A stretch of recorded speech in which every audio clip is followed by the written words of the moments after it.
Datuk Seri Anwar Ibrahim menyeru golongan muda Malaysia agar tampil sebagai pendukung dalam usaha memerangi rasuah serta mengamalkan prinsip tadbir urus yang baik. Perdana Menteri menegaskan integriti dan kebertanggungjawaban merupakan asas penting bagi memastikan kemajuan negara terus berkekalan. This is why I've been talking about governance, tata kelola.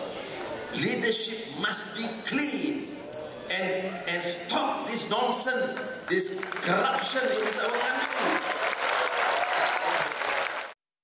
Beliau berkata pada sesi In Conversation with Prime Minister sempena International Young Future Leaders Summit 2025 pada Isnin. Datuk Seri Anwar berkata walaupun teori ekonomi tradisional berpendapat kerajaan perlu menaikkan cukai bagi menjana pendapatan untuk sektor seperti pendidikan, kesihatan dan infrastruktur, namun pengalaman Malaysia menunjukkan bahawa mengekang ketirisan dan membantras rasuah merupakan langkah yang lebih berkesan. Beliau berkata dalam tempoh 2 tahun kebelakangan ini, kerajaan telah berjaya memulihkan dana haram berjumlah 15.5 bilion ringgit yang diperoleh daripada pelbagai sindiket dan kartel.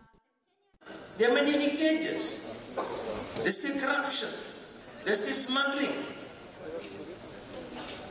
There's still cartels. Why don't we deal with this first? This involves big tycoons, big players, powerful people. They've squandered not 100 million, billions. Take it back. The government has to take them back and spend on the people, on the education and on the young. Perdana Menteri juga berkata kejayaan kerajaan dalam membantras rasuah dan memulihkan dana awam telah membolehkan pelaksanaan pelbagai inisiatif sosial baharu.